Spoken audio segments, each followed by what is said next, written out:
Hi friends, இன்றைக்கி நம்ம Nisha cooking சேனலில் சூப்பராக அருமையான ஒரு ப்ரௌனி ஈஸியாக பிகினர்ஸ் கூட செஞ்சிடலாம். நல்லா டேஸ்ட் செம்மையாக இருக்கும். கம்மியான பொருட்களை வச்சு செய்யவே தெரியாதவங்க கூட இந்த ப்ரௌனி செய்யலாம். அந்த அளவுக்கு ஈஸியாக வரும். ஸோ இதே போல் ப்ரௌனி நீங்களும் ட்ரை பண்ணி பாருங்கள். இவ்வளோ ஈஸியாக ப்ரௌனி செய்யலாமான்னு சொல்லிட்டு நீங்களே யோசிப்பீங்க. அந்த சூப்பராக வந்துடும்.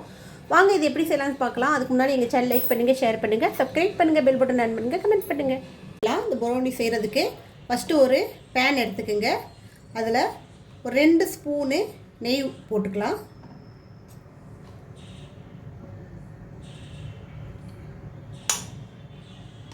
இப்போது நெய் நல்லா சூடானதும் 100 கிராம் அளவுக்கு ராகி மாவு, இதை நம்ம இந்த நெய்யில் நல்லா ஃப்ரை பண்ணிக்கணும். ஸோ இதில் இருக்கிற ஸ்மெல் போகிற அளவுக்கு, இந்த ரா ஸ்மெல் இருக்கும் இல்லையா, ராகியோடைய ஸ்மெல்லு, அது போகிற அளவுக்கு நம்ம இதை நல்லா ஃப்ரை பண்ணிக்கலாம். இது இந்த அளவுக்கு கொஞ்சம் கலர் சேஞ்ச் ஆகிற அளவுக்கு நம்ம நல்லா வறுத்து எடுத்துக்கலாம். ஓரளவுக்கு நல்லா வறுத்து இதுலேருந்து நல்ல வாசனை வருது. இப்போ இதை நம்ம தனியாக எடுத்து வச்சிடலாம். நம்ம மாவு வறுத்த அதே பேனில் 100 ml அளவுக்கு பால் சேர்த்துக்குங்க.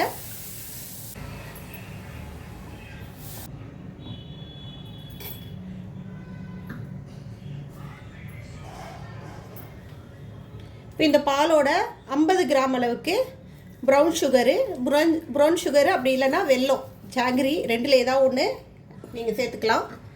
இது நல்லா கரையிற அளவுக்கு இந்த மிக்ஸ் பண்ணுங்கள். இது கரையணும், அவ்வளோதான், கொதிக்கக்கூடாது. இப்போ இதில் நம்ம இந்த வறுத்து வச்சுருக்கிற ராகி மாவு சேர்த்துக்கலாம். இதை நல்லா மிக்ஸ் பண்ணிக்கிங்க. ஸ்டவ் ஆஃப் பண்ணிக்கிங்க.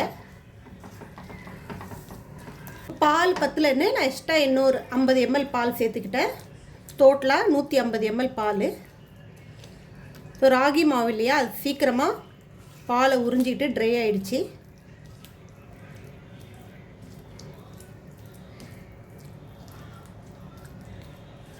இது ஈஸியாக செஞ்சிடலாம், பிகினர்ஸ் கூட செஞ்சிடலாம். அந்த அளவுக்கு ஈஸியான ஒரு ப்ரௌனி. இப்போ இதில் 1 ஸ்பூன் அளவுக்கு கொக்கோ பவுடரும் 1 பிஞ்ச் அளவுக்கு சால்ட்டும் சேர்த்துக்கிறேன்.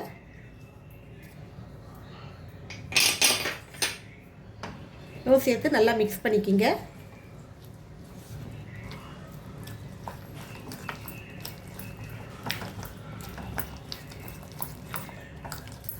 நல்லா இந்த மாதிரி அடித்து மிக்ஸ் பண்ணணும். இது ஒரு கிட்டத்தட்ட ஒரு அல்வா பதத்துக்கு இருக்கும். அந்த அளவு இருக்கணும். ஏன்னா ரொம்ப லிக்விடாகவும் இருக்கக்கூடாது, ரொம்ப கெட்டியாகவும் இருக்கக்கூடாது. நம்ம ஒரு அல்வா எந்த ஸ்டேஜில் இருக்குமோ அந்த ஸ்டேஜில் இருக்கணும். இதை நல்லா அடித்து மிக்ஸ் பண்ணிக்கிங்க. கொக்கோ பவுட்ரு ஈவனாக இதில் சேரணும்.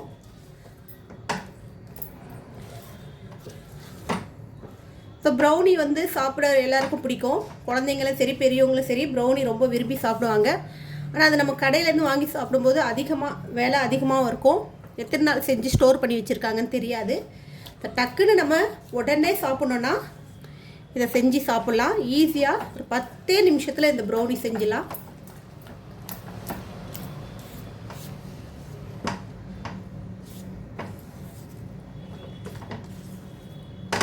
அவ்வளோதான். இந்த ஒரு கண்டெய்னர் எடுத்துக்கோங்க. அதில் உள்ளே கொஞ்சோண்டு நெய் இல்லாட்டி பட்டர் ஸ்ப்ரெட் பண்ணிவிடுங்க. நான் நெய் தான் ஸ்ப்ரெட் பண்ணுறேன். இதில் ஒரு பட்டர் பேப்பர் இல்லாட்டி பேட்ச்மெண்ட் பேப்பர், உங்களாட்ட எது இருக்கோ அதை இதில் பேஸ்ட் பண்ணிவிடுங்க. மேலேயும் கொஞ்சோண்டு பட்டரோ நெய்யோ ஸ்ப்ரெட் பண்ணிக்கிங்க.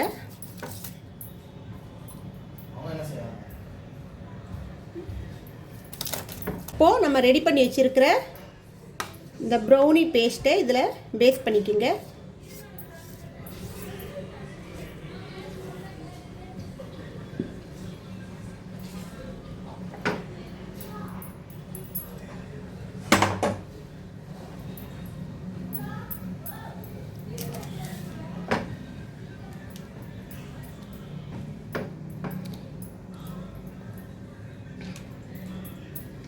இதில் உங்களுக்கு எந்த ஒரு மிஸ்டேக்கும் வராது.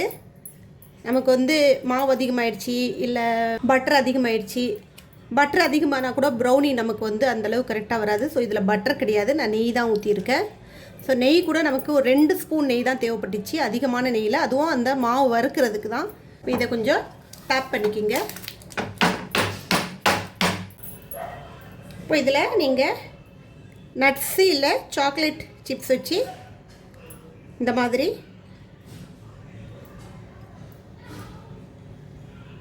செட் பண்ணிக்கலாம்.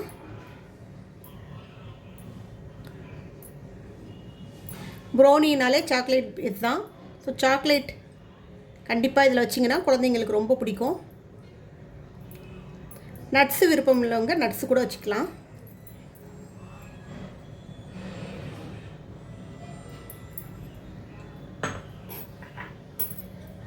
இதோட நான் கொஞ்சோண்டு கட் பண்ணி வச்சுருக்கிறேன் பாதாம் போட்டுக்கிறேன். உங்களுக்கு என்ன நட்ஸ் விருப்பமோ அதை போட்டுக்கோங்க, இல்லை நட்ஸ் இல்லாமல் ப்ளெயினாக கூட செய்யலாம்.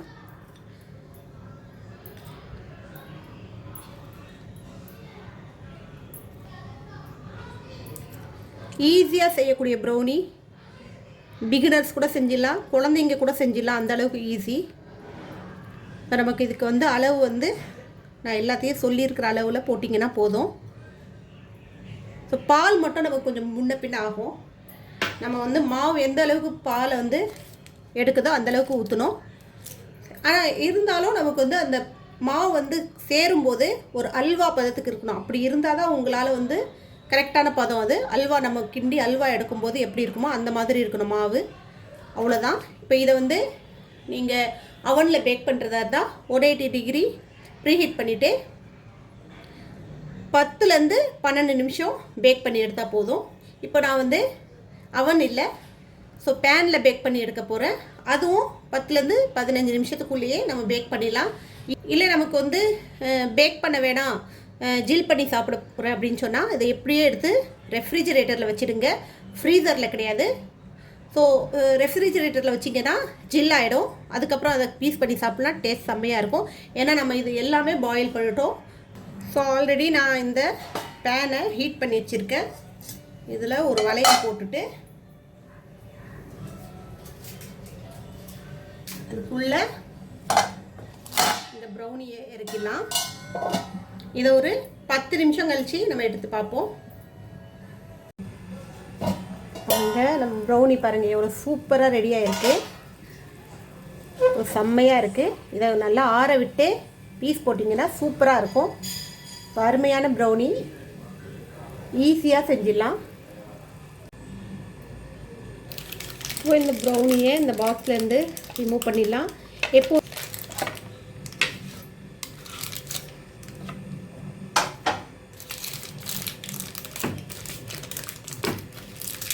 அவ்வளோதான், சூப்பராக ஈஸியாக செம்மையாக ஒரு ப்ரௌனி செஞ்சாச்சு. இதே போல் நீங்களும் ட்ரை பண்ணி பாருங்கள். நல்லா ஈஸியாக நல்லா டேஸ்டியான ஸ்மூத்தான ப்ரௌனி அழகாக வீட்டிலையே செஞ்சிடலாம்.